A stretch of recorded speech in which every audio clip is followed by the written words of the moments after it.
I'm back from family vacation, and I really think I need another one.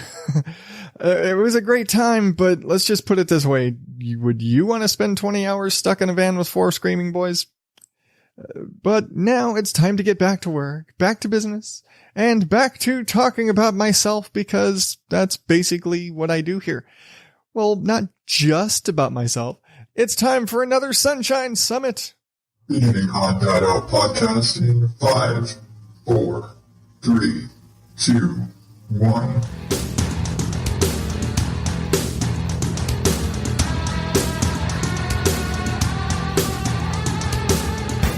Welcome to the ODO podcast, where normal is not my specialty.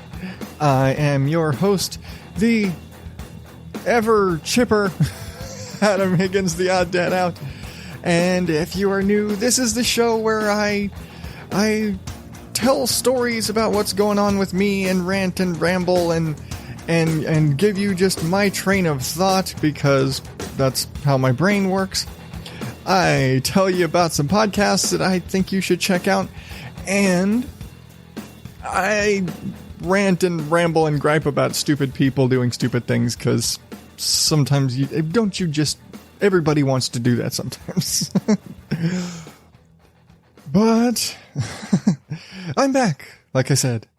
So I gotta get this out of the way, because it's one of those things where, because I know what I was going to talk about this week, it kind of doesn't fit. But just throwing it out there, this episode this week is actually the 3rd anniversary of the show. Yay! Congratulations.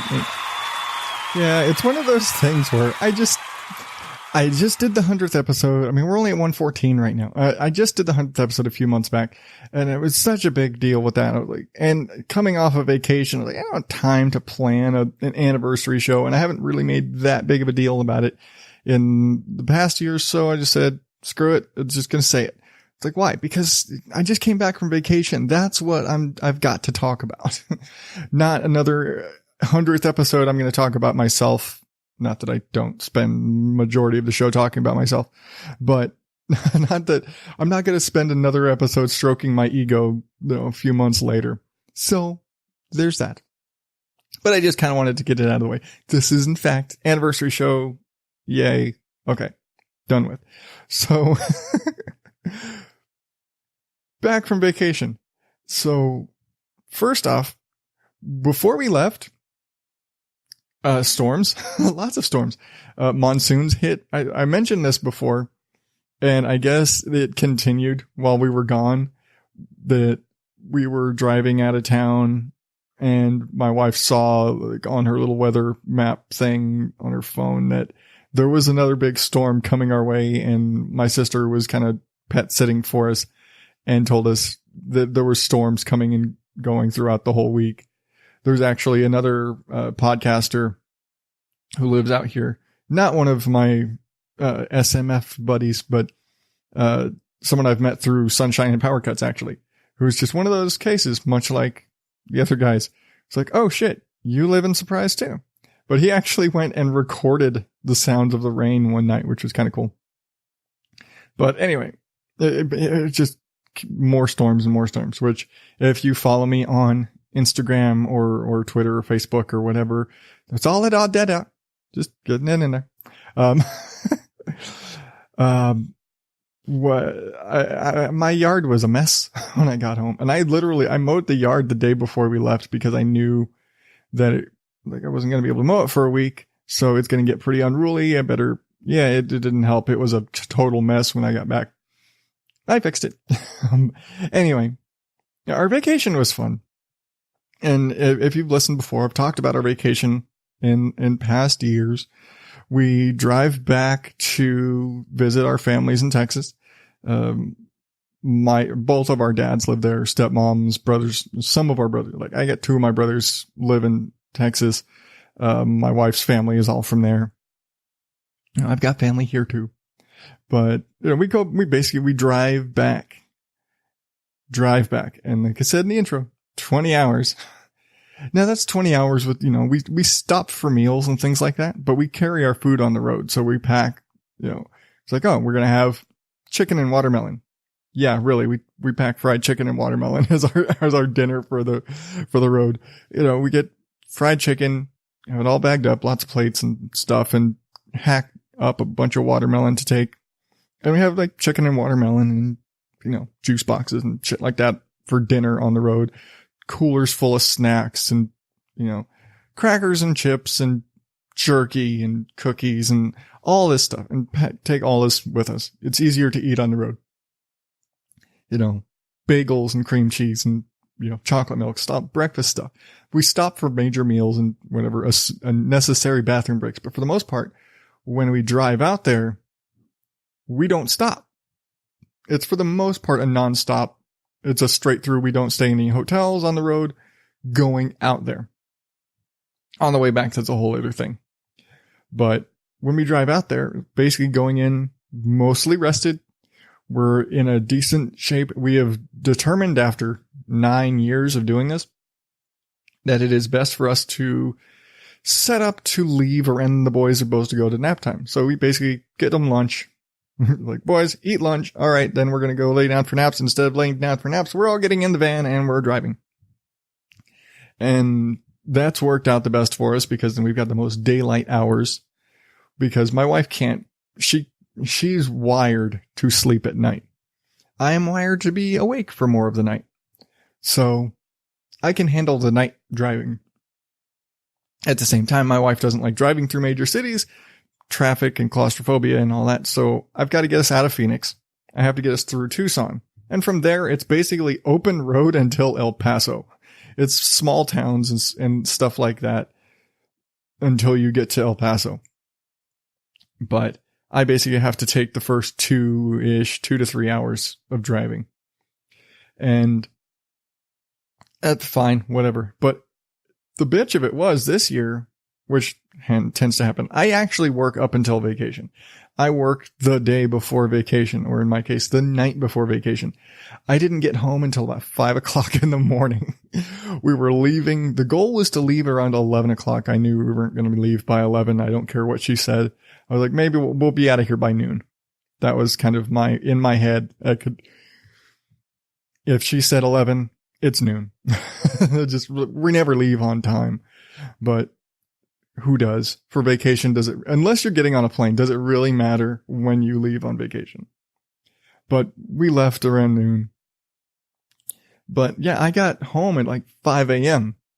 and, I'd pre-packed, like the luggage and stuff was in the van, but there's still like all the food still had to get loaded up because it's food, stuff's in the refrigerator, stuff. So we had all that to do and sensitive stuff. It's 100 and something degrees outside. I'm not going to pack our first aid kit, which has, aloe gel and aerosol, bug spray and all this. It's got things that are temperature sensitive in it. It's like, last thing I need is a can of bug spray exploding in the back of the van because it's 115 degrees outside, or, something like, gel melting or whatever. And I'm not going to, my son's medications are in there, things like that. I was like, I'm not putting that stuff in the van yet. So all that stuff got loaded that morning. No big deal. But again, waking up at about 7:30 after a normal day like today, get home at 4 or something, 4 or 5, whatever. A lot of Saturdays I get home at 5 because Fridays.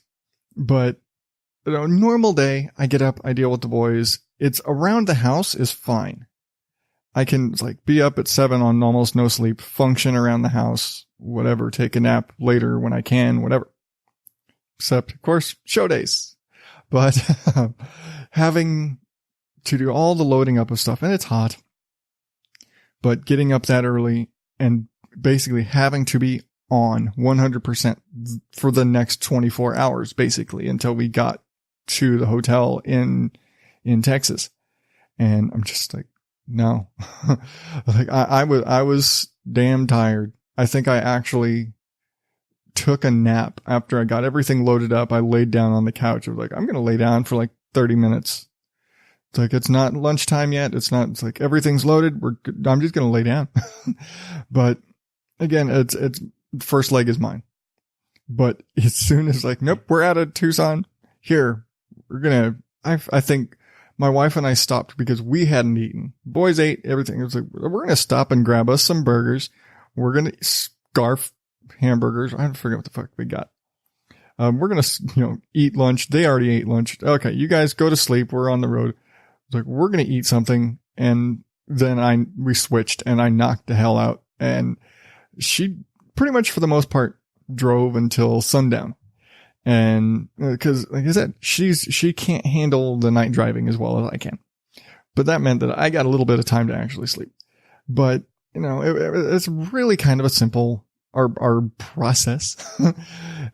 In years past, we would like, oh, we're going to get up early. We're going to leave at like 7:30, shit like that. We never would. We'd leave at like 10. If the goal was to leave at like 8, we didn't leave for 10 until 10 or 11 or whatever. This year was like 11 o'clock. Like, we're not getting out of here at 11. We're not going to wrangle the boys in that amount of time.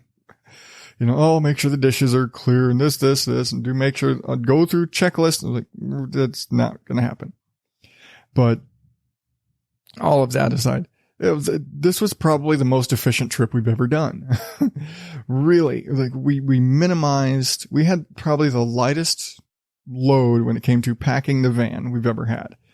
And this is actually when we actually had to kind of make special arrangements this year, because when the kids were doing fundraisers and stuff, they're doing those. I don't know if you've ever had those butter braid things where it's basically like kind of a cake, a pound, not like a pound cake, but like a coffee cake type thing, where you basically get a frozen loaf of whatever, and you might have a cheese. There's some that are like cinnamon swirl and cherry and cheesecake and whatever. And it's not cheesecake, but like cream cheese swirl and whatever.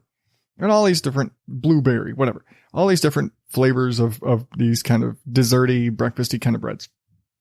They're really good, but basically it's a frozen piece of dough. And when you get it, you actually have to defrost it, and it has to proof. It has to rise and do all that whole side of it. Well, it has to remain frozen because as soon as it thaws out, it starts rising. And it's a problem when you are supposed to be taking these to your family that is 20 hours away across a, perilous desert. So we're like, well, how the hell are we going to get these things? Because we're taking them to my wife's stepmom. So we've got to get all this stuff all the way there. And oh yeah, we've got a 2-day holdover in San Antonio visiting my parents. So before we was like, we're going to get to my parents. We're going to spend 2-3 days there. And then we're taking it to her parents. So we've got to, how are we going to transport this?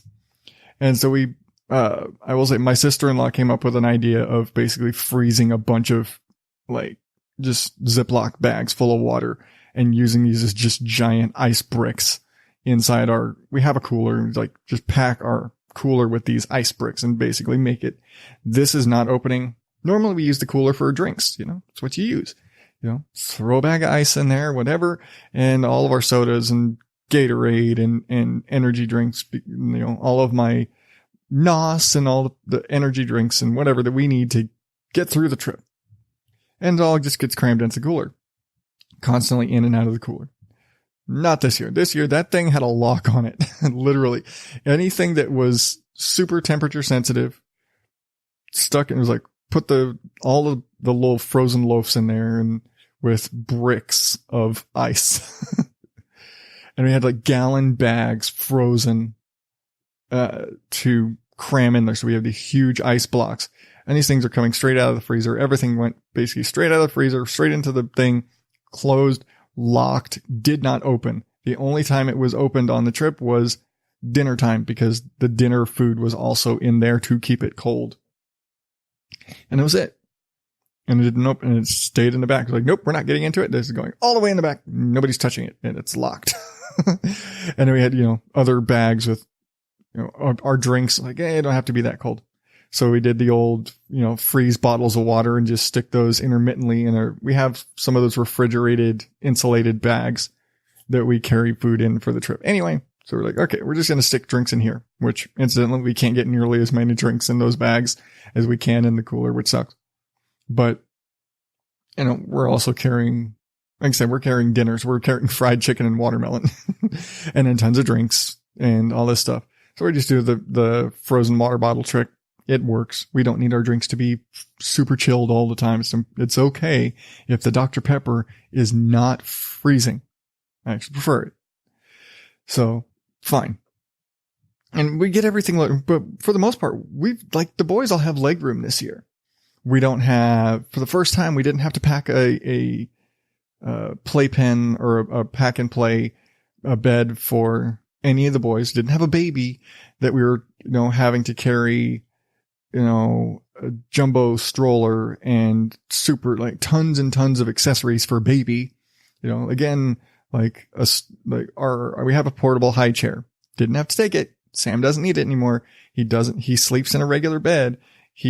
So we didn't have to pack tons of things. So suddenly the boys actually have all leg room for real.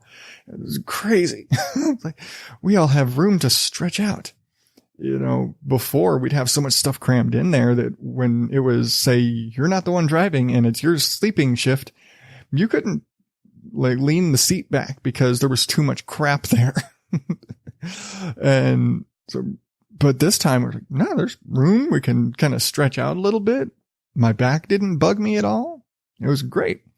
And we're actually able to take longer driving shifts this time and actually get rest during our driving shifts or during our sleep shift.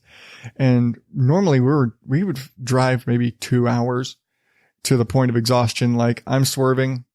I think at one point last year, I actually swerved. I was so tired. I swerved and plowed. There was like road cones and I actually plowed through a road cone. It's 2 a.m. on an empty Texas road. There's nothing around except me hitting a cone. So, but we would drive to the point of exhaustion and we'd stop if we were like, I can't go. Like, you can't go either. All right, we're going to stop and park at like a rest stop and take a nap for an hour or whatever until we could open our eyes again, basically. And then back on the road and just push and push and push. And we'd be exhausted.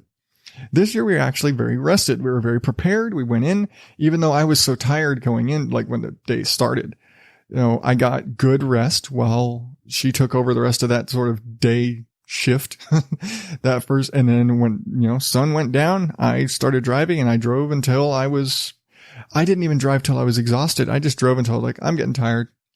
I'm going to pull off and take a nap for a bit. And I did. It was pulled off, took an hour or so nap. Back on the road, still nighttime. All right, I'm still driving. Let her sleep. Drive a few more hours. Bathroom breaks went much more. It went so much smoother. And we actually found ourselves realizing we're going to make it there at 7 a.m. They're not expecting us till noon. We can't check into the hotel until later. It's shit. I was all right, well, let's pull off, take a nap, take some time. I basically kept going until the morning when it was time for breakfast. And stopped off at a rest stop on the road. We seem to always stop at and sit down, have breakfast at a rest stop. It's a nice rest stop. It got wagon wheels and stuff. Picnic tables around and bagels and cream cheese and some chocolate milk and have a little sit down breakfast. Everyone stretched their legs a bit. And my wife basically took over driving. I got some sleep but we made great time. No major drama other than sometimes the boys would get a little rowdy because they were tired of being cooped up in a van because, again, we're cooped up in a van for just about 20 hours. But it was so much smoother this year than it's been any other year. And, my wife finds hotels and is booking hotels in January. And this year she knocked it out of the park. We've gone through tons of hotel chains. We've tried different hotels. We've come to the realization we need a full kitchen. We need, we've got 4 boys. So there's 6 of us. We need to have tons of bed space. Usually need to have 3 beds. I forget where it was we were staying, why we were where we were. I think it might have been a trip to San Antonio. I don't even remember. I'm really having a hard time remembering. But I remember there was one hotel we stayed at one point where it it had I had like a separate bedroom with 2 queen beds. And then there was out in the kind of the front room area, there was a third bed, tons of space, but it still had that you're basically just in a room full of beds and there's a TV. And so it didn't have that, even with like a full refrigerator or whatever, it was still just kind of that hotel roomy sort of the claustrophobia, sort of like you get cabin fever in those kind of rooms. And it's kind of what we've learned over the years, especially adding more and more boys, is that you get very claustrophobic. You get very cabin fevery in those hotel rooms where it's just that one room. Even when you've got maybe a good kitchen space in there, it's still a very claustrophobic, very cabin fevery sort of space. And this year she found the Staybridge hotels, and she actually signed up for like their club membership thing to get discounts on it, I guess. And I guess she's building points, but what this basically, they're full suites. And so you've got basically a living room area and you've got a couch. It's like a fold out hide-a-bed sofa couch and, nice chairs and end tables and a TV cabinet and a full, like, the micro hotel kitchen, but got a range and a dishwasher and full refrigerator, all that. So you've got a kitchen with counters and a bar and tables and a desk and all these. You've got like a full living space and a kitchen space and then a separate bedroom with the 2 queen beds. So we've got the 2 queen beds and then we've got the fold out sofa bed. So you kind of have that. It's more like a small apartment, more homey. And so we were actually staying in there's 3 of these sort of rooms. You've got a living space and you've got a bedroom space. So you don't have that cabin fevery thing. We can all sit down and they've got DVD players and all that stuff. And so we're like, okay, it's bedtime. We go to the bedroom. And like, my wife is one of those people that unpacks, especially because we do have these kind of longer stays. We're there for 3-4 days. She unpacks the luggage. She unpacks all of our suitcases and puts them in the dressers and all that stuff. I'm more of I just live out of the suitcase in the hotel thing, but unpack, put things in drawers. This is your drawer. This is his drawer. And all the boys have their own drawer, all that stuff. So we unpack and we've all got, our space, go down breakfast and, hotel breakfast. And I'm just going to say this now. Any hotel that does not provide free hot breakfast in 2018 is a no. That's a pass. That is continental breakfast used to be acceptable. It used to be like, yeah, we're going to give you some bagels and cream cheese and some orange juice and some milk cartons and coffee and whatever, continental and maybe some bananas and whatever. Continental breakfast used to be acceptable. And then I forget who did it first, but whoever started doing hot breakfast at hotels basically created a new standard. And now it's hot breakfast at hotels is a standard. And you've got to have the waffles and the eggs and the bacon and the sausage. You got to have all these things. You do. Because it's become an acceptable standard for me for breakfast for a hotel. And anytime for work sometimes we have to do overnight trips out of town and stick us in a hotel. And we've all said they must provide breakfast wherever we stay. They have to provide free breakfast because we're given for work, we're given a budget of, hey, here's your money for food. Well, if we got $50 and we got 2 days of food, if we have to pay for breakfast too, we're screwed. We're going to go over. So things like that. But it's kind of become a standard for me and for my wife. If they don't have free breakfast in the hotel, no. And we realized like there was 1 year where we did that and we actually stayed at a Hilton. And I'm not going to openly bash Hiltons, but I will say overpriced. We paid for a lot of ambiance and it was a really pretty room, comfortable beds, but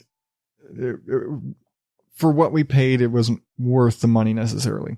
And there was no breakfast like at all. They were like, oh yeah, we have a restaurant downstairs. And if you want breakfast, it's this much. And it was going to be like $15 a person. Fuck that. So we ended up going to Whataburger when we were there, but that's a that was another year. But yeah, we have basically said, nope, this hotel, like the 2 that we stayed at this year, that's it. That's where we want to be. Because they're just, yeah, with again, free breakfast, and my wife loves the Texas shaped waffles, which you go to a hotel in Texas and it's basically always Texas shaped waffles. But yeah, we do that, and we go and, the scrambled eggs and bacon and sausage, and my wife, bowls of fruit or just cereal or coffee, and, do breakfast every morning. And I seriously thought I was pretty much probably eating 2 breakfasts every day, because I was getting the eggs and the bacon and the sausage and all that stuff, and then a waffle. Or I think one day I did like scrambled eggs and sausage and then a bowl of cereal. And there were a couple of days after a while I got tired of, because with 4 boys, it takes a lot of waffles, and then you're holding up the line in the waffle maker. So I just like, fuck it. I'm not doing waffles anymore. There are too many, and it was busy hotels. It's July, and there are tons of other families that want waffles. And like, I'm not going to sit here holding up the lines for like 10 minutes to make 4 damn waffles. So no more waffles. Like, you're getting scrambled eggs. I was like, you're getting an omelet and bacon. Or like, we're just going to have cereal. And there were a few days where we just had cereal, because they had, it was Fruit Loops and things like that we don't normally have. And we're much more Cheerios and mini wheats kind of people. Usually. More because that's on Wick. But that's again, other issue. So it was like, oh yeah, they're going to have Fruit Loops or whatever. And so I'd end up having like omelet and bacon and sausage, and then go have a big bowl of Raisin Bran, or they had like raisin granola one day, because, oh man, so rebellious. I went and I did a bowl. It was half raisin granola, half Raisin Bran, because why the hell not? After my eggs and bacon. But yeah, I was stuffing myself on breakfast every day, and then, every day get lunch and go out to dinner with my parents or her parents or my brother or whatever. Go out to the restaurant where my brother's a restaurant manager, and go out to the restaurant where he works, and we're going to have dinner over there and whatever. I was like, just getting stuffed. I was like, I seriously expected to come back and have gained 10 pounds, because I was just getting stuffed the whole time. But that's vacation. That's what vacation is for. People will go in there, getting my beach body together. And it's like, why? So you can go on vacation and stuff yourself back into the weight you were 6 weeks ago. But yeah, but we had a great time. We did all the same things we always do. My stepmom always takes us out. She loves taking the boys to Peter Piper Pizza. So we go do that. Just, God, I think we probably blew $100 on tokens between all of us. Like, between my little brother and his girlfriend and my wife and I. We normally don't. My stepmom will go and she'll buy a ton of tokens and give them just here's a cup, and just give everybody a bunch of tokens. We go play till that's done. That's it. And I think like we had all that they originally bought. And then just about everybody went and got like $20 more in tokens themselves. And so we probably threw down $100 in tokens. And then like when my brother beat everybody there. So he ordered the pizzas, like he ordered 2 pizzas and all the drinks, everything for everybody, and the tokens. And then when my stepmom and my dad got there, they went and ordered another pizza and another thing of tokens. We didn't touch like a whole pizza, which we ended up taking with us. We went and had a pool party after that. And so we went and did that. But yeah, we blew so much money on that, but it was great.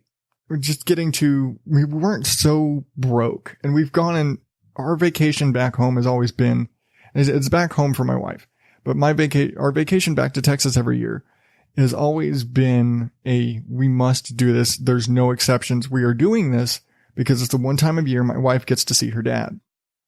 His health is such, he can't travel. They can't come out here to visit us. And so this is the only time she gets to see her dad. And really it's the only time I see my dad, because they don't come out here. So we don't get to see our Texas family much other than this trip. So she's like, this is non-negotiable. We go. Doesn't matter what it's going to take, we are going to go. And a lot of years in the past, we've been just fucking broke. Car repairs or whatever. We've just been broke when it's happened.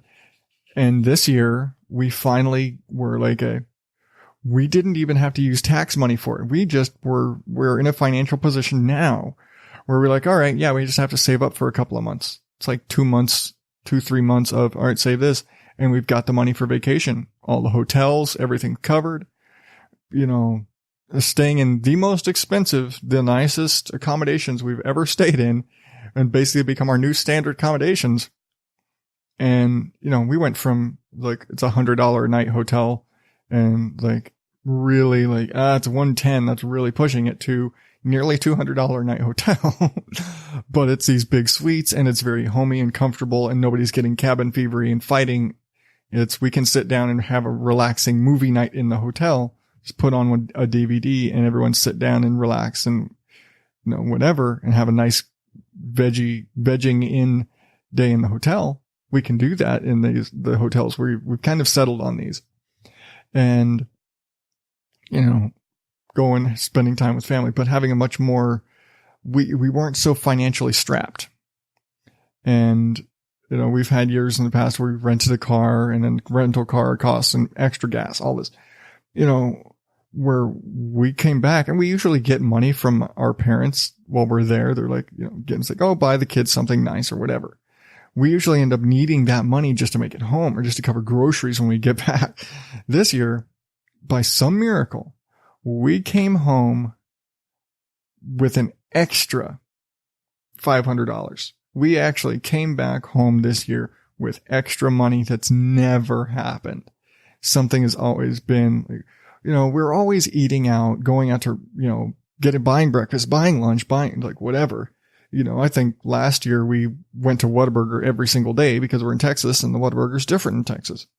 It's from Texas. It's very different going to Whataburger here than it is going to a Whataburger in Texas. If you've experienced it, you understand. Anybody else who's like, the hell, it's like McDonald's here, McDonald's there, whatever. That's like, but Whataburgers are different in Texas.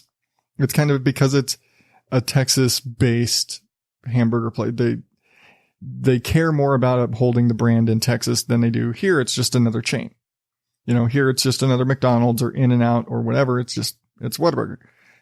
There, it's actually not held in Whataburger in Arizona is not held in high regard.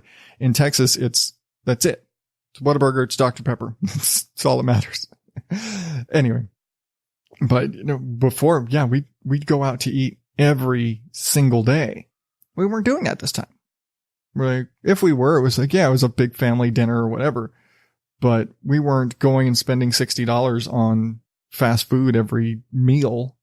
We were having breakfast at the hotel. We were having, we had lunch meat and peanut butter and bread. And if we were having lunch in the hotel, we're having sandwiches. We're having whatever, going out to dinner with my parents or her parents or my brother, whoever, we're just ordering in pizza. It's like, why? We're just having it's like, we're going to order pizza and they're going to come over to the hotel. We're going to hang out and have a pizza day, whatever, but there's much less of that. We ended up, this was our most efficient, our smoothest vacation ever. This is great. We need to repeat this next year. We're really just like, this is it. We know what it's going to take. This is the things. We're like, this is our hotel. This is our budget. This is this and this and this. The van is in the best mechanical shape it's been and it's paid off. There's like, yeah, I need to do the brakes and little things like that. But mechanically, my van is in the best shape it's been. We're in a good spot. We're really excited coming off this vacation. It was great. Like I said, we do all the same stuff. We hang out with our families. We go visit the aquarium, Texas State Aquarium every year. That's what we do. We go visit the aquarium. They haven't changed much there, but they did a big renovation and added a couple exhibits, but for the most part, we're still going and seeing the same sharks, the same dolphins. They did have a new dolphin this year, but things like go see the same dolphin show we see every year. We go see the sharks. We go, the boys go and play in the splash pad. I go play in the splash pad with them, things like that.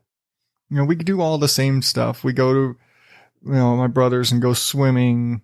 We go to Peter Piper. We do all the same stuff every year, but it's those are the things we look forward to because we only do these things while we're there. We don't go to we don't go to the pool. People, we're not big social people like that. We don't do a lot of things in our normal lives because of our kind of temperament. And so this is the time we get to go do these big social things and go out. And incidentally, with all of the pool parties and splash pads, my hair is fried. My hair is so chlorine fried still. And then because we were in like South Texas and humidity and all of that, my wife and I were our hair was dying. We were just wake up every morning and hair was frizzed and it was a nightmare to brush anyway. Yes, I realize I'm bitching about frizzy hair, but yeah. Anyway, but we had a blast like we always do. And then we come home. We'd make the drive home. And we've, again, like I said before, when we drive out there, it's straight shot. If we have to stop for an hour and take a nap on it at a rest stop, fine, whatever. But it's always been, we're so kind of tapped out by the end of the trip that we have to stop for a hotel. And in the past, it's just been we're driving. It's like, I can't make it anymore. Let's just stop. And it's okay, now we have to find a hotel somewhere. And so we usually, almost every time, we stop in Fort Stockton, Texas, which is not that far. When you start in San Antonio or Corpus Christi, it's not that far. You've not been on the road that long. Comparatively speaking, it's about 6 hours. It's 6.5 hours. And you haven't even gotten out of Texas yet, and you're already having to stop because that drive sucks. Basically, that whole stretch is just a whole lot of boring nothing that sucks the life out of you. But we've resigned ourselves to, we know we can make it to Fort Stockton. Any given trip, we can make it to Fort Stockton, even if we have to tag out every 2 hours. We can make it to Fort Stockton in a night, in a day, whatever, whenever we leave. And so we did. We went to Fort Stockton. We already had it booked. We're like, nope, we're staying at this hotel in Fort Stockton. We've got the room. And it was another one of these, the same chain. So we knew what we were getting into.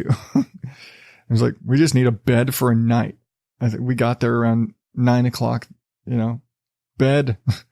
It's like, eat dinner, go to bed, get up in the morning, have breakfast, back on the road and drive. And that second day, it's a 10, 11 hour drive the second day.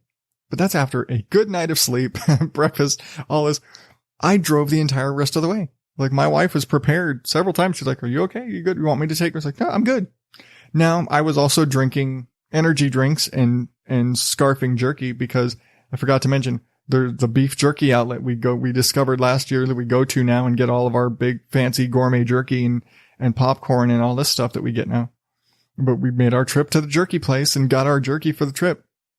And I'm sitting there, my wife and I are both sitting there munching jerky and fancy popcorn and I'm pounding, I'm not pounding them back, but I'm drinking my energy drinks and Dr. Peppers and whatever and just going. And I forget, we stopped and because we were making such time, we realized like, wait, we can get home before normal bedtime, before about like normal dinner time. Like, we can get back at a normal time. And like, sun was still up. I was like, and then as I'm driving and my wife keeps looking at her GPS, it's like, it's saying we're going to be there at 5:45. Shoot. We went from, we'll be home at 6:30 to, it says 6:15. It says 5:59. Like, we're going to be there before 6. And then like, oh, bathroom break. I was like, oh, stop for lunch. Oh, bathroom break. And she was getting so upset with every time the boys needed a bathroom break. It's so funny. It's like every time the boys needed a bathroom break, she was getting so frustrated because she wanted to get home. So it's like, I want to see 5:30. It's like, babe, we're not going to make it by 5:30.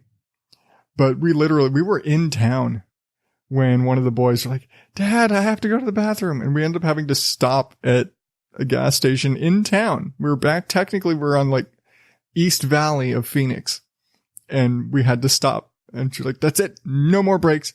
We're getting back on the road. Like, and road construction in the middle of town. We're like, no, we're trying to get to the freeway that's the closest to the house. And it just goes right up alongside. It goes through Surprise. We're like, right there. It's like, nope, we got to cut up through the center of Phoenix and go along the north side and it's going to add like another 30 minutes to our drive. But we were like, we're just ordering pizza. Like when we get home, we're just going to order a pizza, have pizza and go to bed. And because we hadn't eaten dinner, we were just kind of like, hey, we can get home in time to have dinner and wind down and all that stuff. So we did all it. But it was funny. She basically was like halfway across town and pulled up the Pizza Hut app and had it all ready. And we're like, okay, so when do I push send? We're like, when I exit the freeway, then you can push send because I know it's 20 minutes from when I exit the freeway here till when we get home. And so she's like, okay, now? It's like, now? Now? Yes, push the stupid thing. And she ordered she ordered the pizza. Like we got home, I started unpacking everything. Everyone's getting kind of settled in. And I'm like taking everything out. And I went from, I'm just going to get the suitcases and I'll deal with the rest in the morning to fuck it. I'm going to clear everything out of the van except the trash, which I still haven't cleared out the trash. There's still, juice boxes and little snack baggies, empty snack bags and things like that I need to clear out and vacuum out the van because it's a mess. But I emptied everything out and halfway through unpacking the van, pizza shows up. We've been home for maybe 10 minutes. Pizza shows up. And I'm like, good. Done. Guys, eat. And so, yeah, we just, if we can get all the boys in the shower because everybody's got 2 days of road funk on them. But we had we were just marveling on that drive back. I wasn't tired. I was chugging along, again, scarfing my jerky and drinking my I don't know what the hell it was, Gatorades, or, I was having Gatorade, or I was having, the Mountain Dew kickstarts or whatever, whatever it was, caffeine and jerky got me home. But whatever, but driving along, took a couple of pictures. Yes, I realize it's moderately unsafe. I'm also sitting there, both hands on the wheel, and just like click, take a picture of the road. And I posted it on Twitter already, but the episode artwork, if you actually see the episode art for this episode, the background picture of the road is actually something I took. It is a picture of us driving on the I-10 on our way back home. Cause I was like, I want to have a picture, like a road picture to use. I had it in my mind. I wanted to have a picture from the road to use as the background.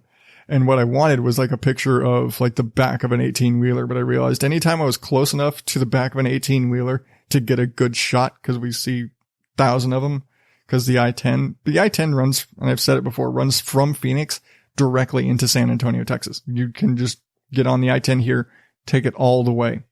It's great for that. You don't have to make any complicated anything.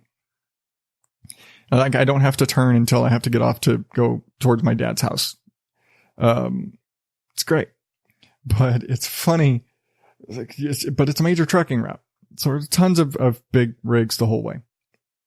And so I wanted to have like the right up against it. Like anytime I'm close enough to one of these trucks, I need to be moving over to pass the truck. So I'm not going to be stopping and taking a picture. And I don't like being that close to those trucks for that long anyway. But anyway, but I have a nice picture of the road. And I took a couple pictures of the road, and I took a couple pictures out while we were out there. Because again, I've talked about, I like the landscape of the desert and the mountains. My wife, not so much. But yeah, but it was a great time. We had fun. It was the most efficient, the smoothest vacation we've ever had. And that's with Charlie being grounded from it. During vacation, Charlie was actually grounded, and he had some, he lost some privileges. He didn't get to participate in some things. There were like, hey, you don't get to, everyone's doing this thing. You don't get to do that thing this time because of this or whatever. Or while we're watching this movie, you have to be working on your workbook or something like that. No, you're not having waffles. something. But he was grounded through vacation and lost some privileges. But even with that, with a, couple of incidents, but it was all things considered, kid behavior was a pretty good level for the whole trip. It was really our best vacation yet. We're like, next year. Yeah. Next year, Sam's going to be potty training. And it's like, next year is our last year with a diaper bag. And I told her that next year is our last year with a diaper bag. We're not going to need a diaper bag after next year. It's going to be great. And that's less crap we have to carry. So it's, yay, vacation. But man, you come off of that and I'm just like, I need a couple of days to decompress. I had a day. I came back Monday. I didn't get to go back to work until Tuesday. Like we got back on Sunday. My wife had to go back to work Monday. I didn't. I don't work Mondays because I've said that before. And so, but Monday I basically had to spend, we unloaded all of the suitcases and all the luggage and everything we took. I still had to unpack it all. So Monday I spent mowing our yard.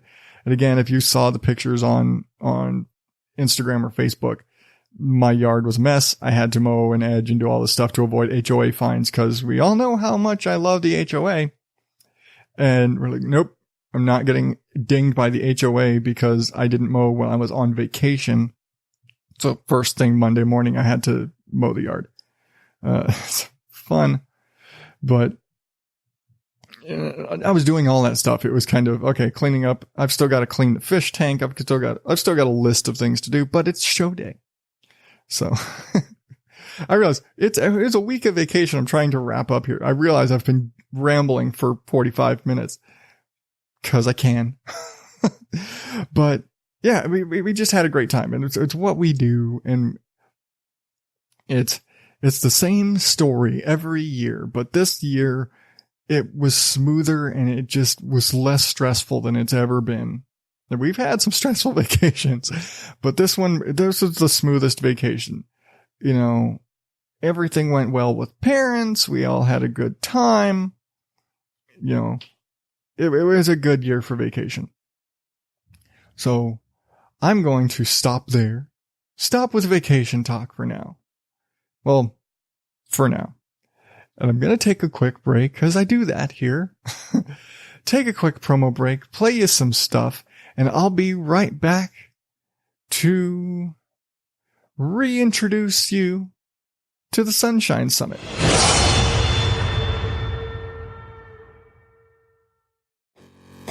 With all the gaming sites full of editorials and fluff pieces, it can be hard to stay up to date on the news from the gaming industry. The Sometimes Geek podcast is a quick and easy listen each week that covers the major headlines and the occasional review, with thoughts from an everyday gamer. You can find us at sometimesgeek.com or on iTunes, Google Play, Spotify, and wherever you get your podcasts. Hello, it's Heather from Sunshine and Power Cuts, the podcast that features two types of episodes which alternate. The Sunshine ones offer inspiration drawn from nature, but in the Power Cut ones, I share honest insights into my life living off the power grid in rural New Zealand. If you'd like to check it out, it can be found where good podcasts can be downloaded, and you can follow me on Twitter and Instagram at SunPowerPod. Until then, be empowered by nature. So that is Heather from Sunshine and Power Cuts. And Heather is once again bringing us another Sunshine Summit, which she is still calling Sunshine Summit 2018, but we've already had one of those this year, so I've been kind of nudging her. I've been calling it as Sunshine Summit 2.0. And if you remember the first Sunshine Summit earlier this year, to backtrack a little bit, Heather put this on earlier in the year as it's a week, or in last time it was actually like a week and a half of live streams from hosts and primarily podcasters, just celebrating the friendships and the connections that we've all formed in this community. And it was ridiculously ambitious for somebody who had been in the podcasting space for as little time as she had to put together an event of, it's a really big thing to do. And I will say it's comparable to what the Epic Film guys do with the live stream for The Cure. It is a big undertaking to bring all these people together and organize these and schedule these things with these people and get people in when they need to be in and have conversations with people and, through the internet. And technology can be a problem. It was a problem for us. When I did my segment last time, we had tons of technical problems that day, both for myself and for Perry and Lindsay Johnson. There was just a lot of technical issues that day. And, that happens. But she pulled off this whole big event, with minimum. I'm not saying it's like, oh, she's so new to this, but it was like at the time she'd had in, nobody else would dare put something like that together. It was like, hell no. I'm 3 years in. I still don't try and I will participate. I will help. I will support her in all of her crazy things that she wants to do to bring people together because she's so amazing at that. But I can't do something like that. I could never dream to do the things that she's doing, but she's doing it again to celebrate the first podiversary of Sunshine and Power Cuts podcast. She's doing another Sunshine Summit, and once again, celebrating those connections, celebrating the friendships and connections and relationships we've built in this community. And the Sunshine Summit 2.0, which I'm just going to keep referring to it as this time, running from August 11th to the 17th, or the 12th to the 18th for all of you people on across the timeline that live in the future. And this time around, again, marking the anniversary of the podcast.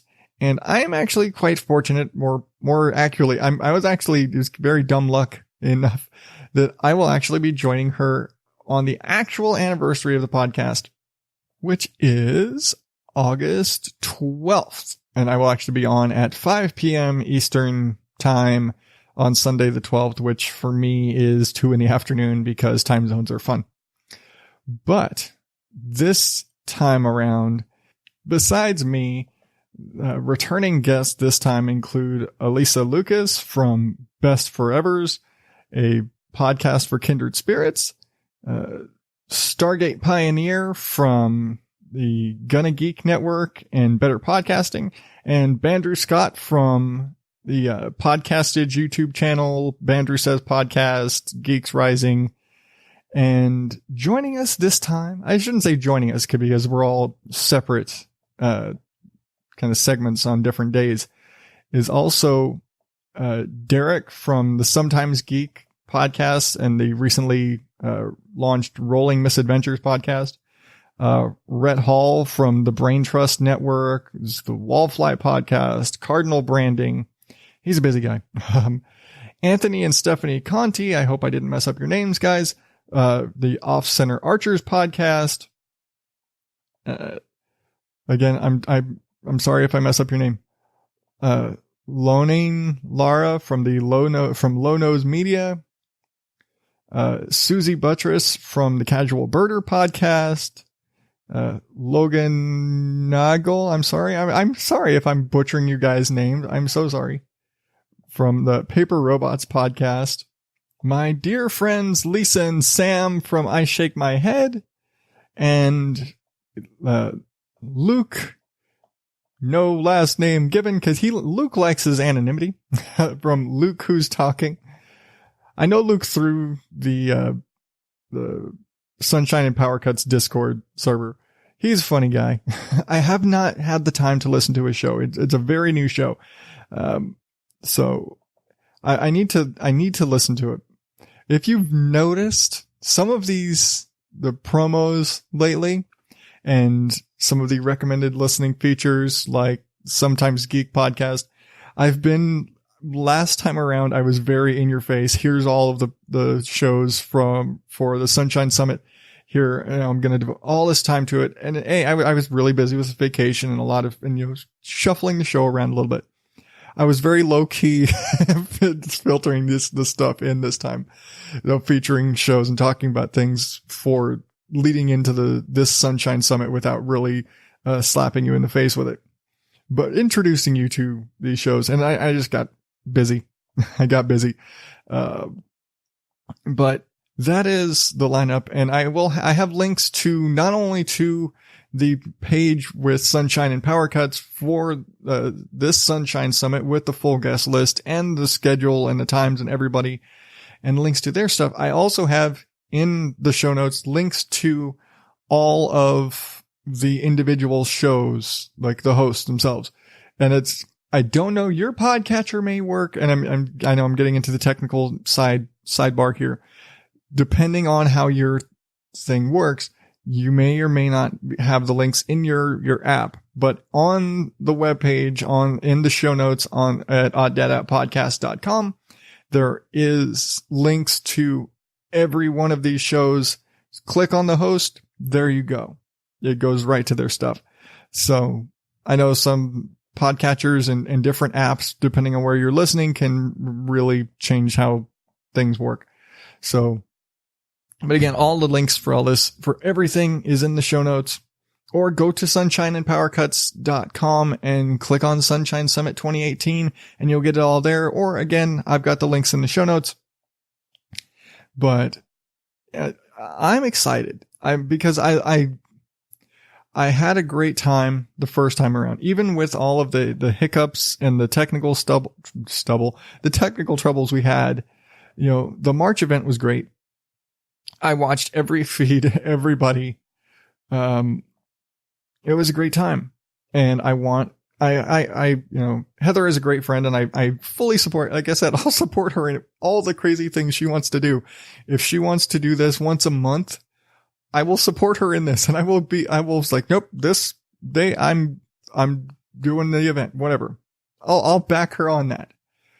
But I could never do this myself. But I'm not about to back away. Like, nope.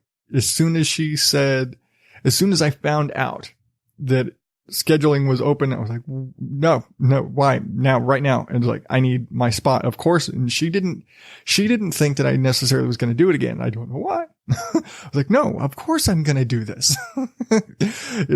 She went ahead and she finally made merch, to kind of celebrate the event and the anniversary. So I got my Sunshine and Power Cuts t-shirt and mug now, adding into my collection. But I'm excited for the event. It's only a couple of weeks away, it's only about 2-3 weeks away, because I don't have a calendar in front of me. But it's only a few days. Well, let me look, because the website has a tracker, because I'm like that. But yeah, it's starting, it's August 11th to the 18th. And August 11th is 17 days from now, at the time that this is released. And yeah, that's 2 weeks and a couple of days.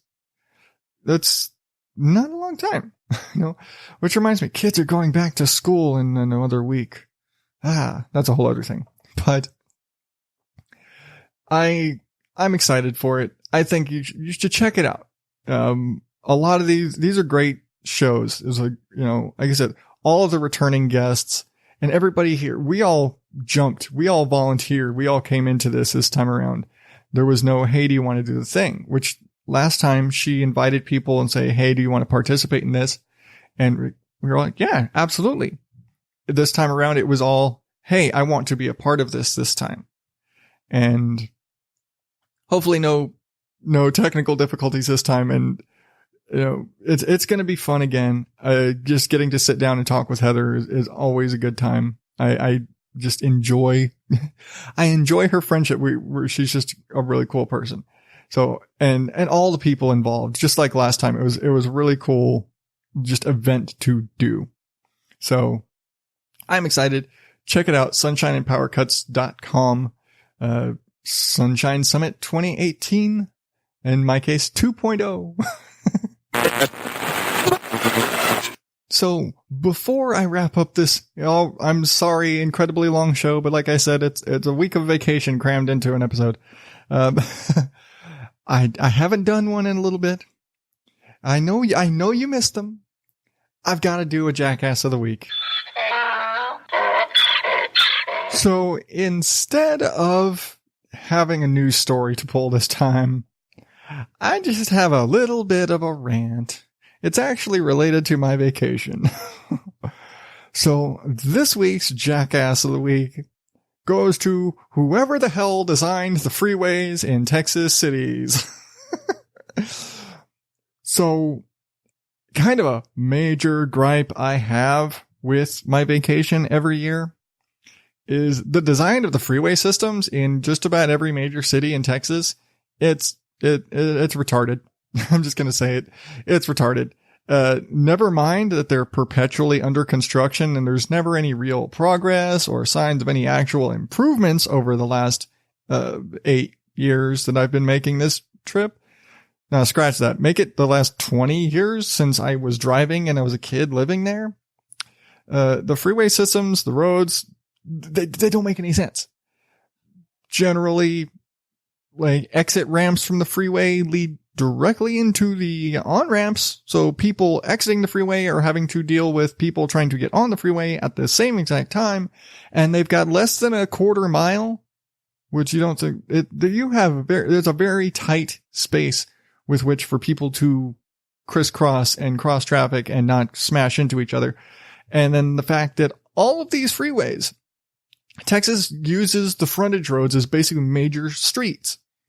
So like in Corpus Christi, where I lived, the freeway is just referred to as South Padre Island Drive, even though that is technically, that's the frontage road is South Padre Island Drive. And then the freeway runs, which is, I think, Highway 358 runs directly down the middle of it. I could be wrong about the number. Sue me. I haven't lived there in 10 years. But the 350, whatever, there's 357, 358 highway that is the freeway that runs down the middle of it.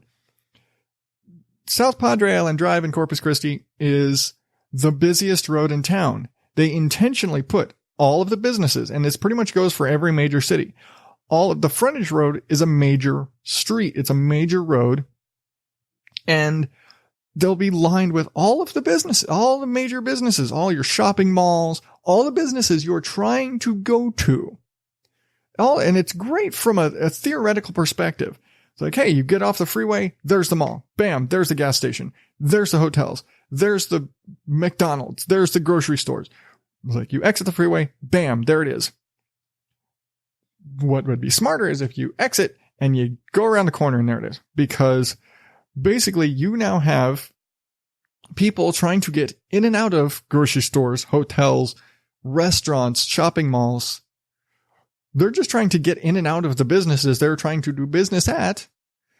Meanwhile, you've got someone hauling ass down the freeway coming off that exit ramp at 50, 60 miles an hour, depending on how hard they want to hit their brakes. And you're just kind of stuck. And you end up sitting there having to fight this traffic and like look for a gap and dart in. Meanwhile, there are people trying to get on the freeway. So you got people getting off the freeway, getting on the freeway, trying to get in and out of businesses. And maybe you're exiting the freeway and you're trying to get into that place. Like, oh, I'm trying to get into the grocery store right there and I've got to exit right here. You've got to hard over, and technically you've got the right of way. You can jump over 4 lanes or whatever. And it's just nightmare traffic. And like, oh yeah, but going back, you have to fight with all this. And then the freeway itself, like I said, you have very little room because they'll just have like one ramp and the freeway will go up a hill and then you go down and then there's an off ramp and that off ramp leads directly into the on ramp. And then that on ramp, the merge lane, where when you first get on the freeway to kind of merge into traffic on the freeway traffic is they're all super short and you have very little time to actually merge into traffic. And apparently Texans don't know how to merge into traffic in a general way. Yeah, I said it. What? But then you've got a super short merge lane where people will end up actually stopping. You have traffic stopped, full stop in the travel lanes on the freeway and in the ramp trying to merge into traffic because the lane is so short. You don't have time to get up to speed. So you're forced to stop or hit somebody.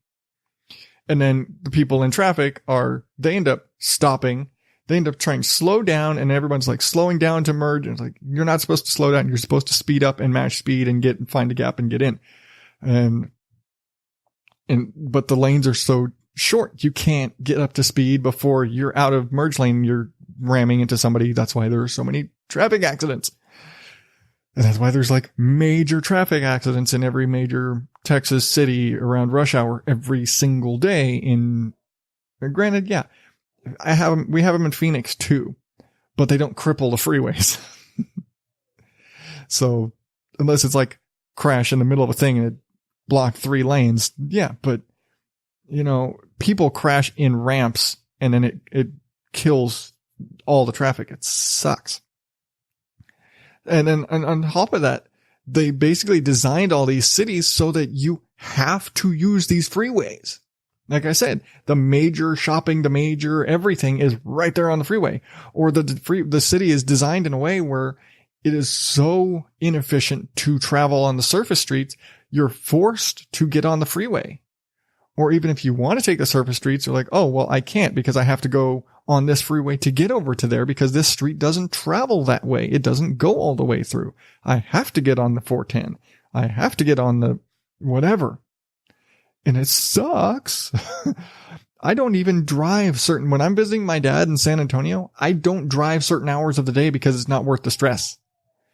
And never mind that these roads, and they designed them in this way where they'll have 2 lanes merging at the same exact point. And now you've got 2 different highways merging onto the same third highway at the same time. All of them are busy, and now you have a gridlock because poorly designed highways. And you end up spending hours sitting there in the freeway and you've moved 2-3 miles because it's just that packed. They didn't design the freeways for the traffic they have, and they didn't design them in a way to where they're expandable. They're just stuck. It's a thing here in Phoenix, and I use the Phoenix freeway system as a very good example because the Phoenix road system is a grid. It's just a flat grid. You got straight roads going north-south, straight roads going east-west, and then you've got a couple of loops that go around the valley. Nothing, and they're kind of like I wouldn't say a figure 8, but they kind of intersect each other a bit. But for the most part, they stay out of the way, and they're elevated above the traffic, and the frontage roads are just there for access to the freeway. There's no major frontage roads. There's no business on the frontage roads. You're not going to exit the freeway and immediately enter into a thing. Like, nope, you're going to exit. You're going to go to the street. You're going to turn, and it's on that street. You might see the business. You cannot access the business from the frontage. You have to go around somewhere else. But it's all arranged in a way, and the spacing is such that it's in the 8-9 years I've lived here, they have been expanding all of the main freeways. Because because there's room for it, because you don't have a pre-existing road and businesses that you are going to impact by, like, if in San Antonio, if they widened out the 410 and rearranged the lanes so that it was more efficient, they would have to cut a lane off the frontage roads, which just makes traffic worse on the frontage roads. So it's not helping anything. The way their cities were designed, they were not designed to be able to expand. They were not designed to be able to improve the road conditions. And the road conditions themselves suck. Texas highways suck. It's something as soon as we get back there, every time we're like, the roads are in shit repair and they're fucking nasty. There's so much trash. And yes, I realize that I come from a state that has a massive fleet of street sweepers. Every single night of the week, you will find a fleet of street sweepers cleaning the Arizona roads. You don't see the same piece of trash on an Arizona road 2 days in a row. They keep the streets clean. In Texas, it's the complete opposite.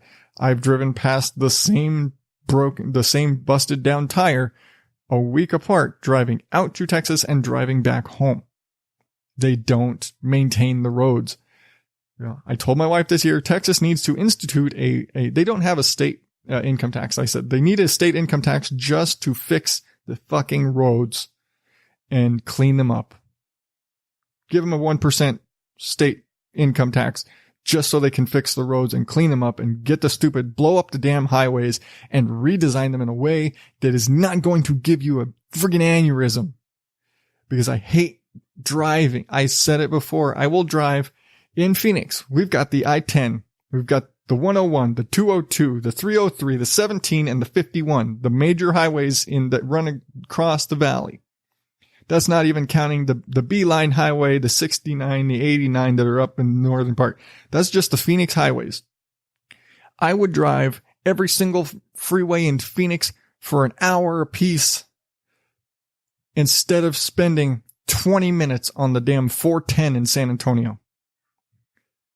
The difference being I would drive all of 3 blocks in 20 minutes on the 410 in San Antonio.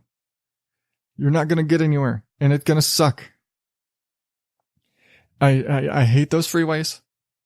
I hate driving in San Antonio or any other. Corpus Christi's the same. Houston, Dallas, the freeways all suck. The general open road highways in Texas suck. Whoever designed the highway systems in Texas needs to be bitch slapped, and they need to go back and redesign all this shit.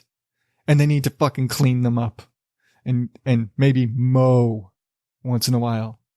Yeah, I said it. Mow your damn grass, Texas. All right. I've bitched about the roads and everything else so much. It's a gripe my wife and I have every year when we go back. And my wife was born and raised in South Texas. That's home to her. And even she was like, oh, it's such a mess. God, these roads suck. Can't wait to get back home. So Texas, all of Texas, listen to that. Fix your damn roads. Blow up all of the stupid stacks of freeway ramps that you have and put in logical, organized, efficient, ramps and interchanges that aren't going to give somebody a friggin' migraine. Okay. Alrighty. So, I know, long show. But thank you for putting up with me. Remember, you can get the links to all of the shows and everything that I talked about for the Sunshine Summit. No other story links because I wasn't bitching about anybody in the news this week. But all the past episodes, however it is that you're listening to, subscribe to the show. I have received word I should be in Spotify now. I need to get the links up for that. I need to verify that I'm in Spotify, but I believe I am in Spotify. If you are one of those people who has Spotify, I have to get it on my phone just so I can check. If you have Spotify and you can check this out for me, let me know. Let me know if I'm in Spotify. That'd be really cool. And I'll get the links up for it all. But go to odddadoutpodcast.com, click the little subscribe buttons there. However you listen, however you subscribe to the show. If you really dig the show, tell a friend, share it on your social media. I'm at OddDadOut on Facebook, Twitter, and Instagram, and even on Google+, but who uses Google+? And I can be found in all the fun places you find podcasts. You've listened this far, you know. I don't have to tell you. But check out Sunshine and Power Cuts. Check out all of the hosts coming up for the Sunshine Summit. I'm not going to be beating you over the head with it this time, although it's only a couple of weeks away. So tune in, check them out, support your local support your indie podcaster friends and family and neighbors, because you know what? I bet you've got one. I've got more than I thought I did, so check them out. And I don't even know. I'm rambling and I'm recording this. I normally record with the music going and I don't have it going right now. I'm adding it in post. The magic of editing. And I'll talk more about that stuff another time. I'm running. It's been a long show. I'm sorry. I'm sorry. I'm still going. But thank you for listening. Thank you for putting up with me and coming back after a break and all of the great things you do. Thank you for help for making it to 3 years. Yes, it's my stubbornness and not giving up, but the fact that you're here listening, even if you're not listening right now while I'm saying this, but you've listened to some part of this, even for you being here and listening for all this for 3 years now that I've done this show, thank you. Because that's the fact that I have numbers, the fact that anybody listens to me every week is what keeps me going. And I appreciate it. And you are awesome. Again, even if you're not hearing this right now, you're still awesome because you listened to some point of this. So thank you to all of you. And until next week, I'm sure I forgot some stuff, but thank you and good night.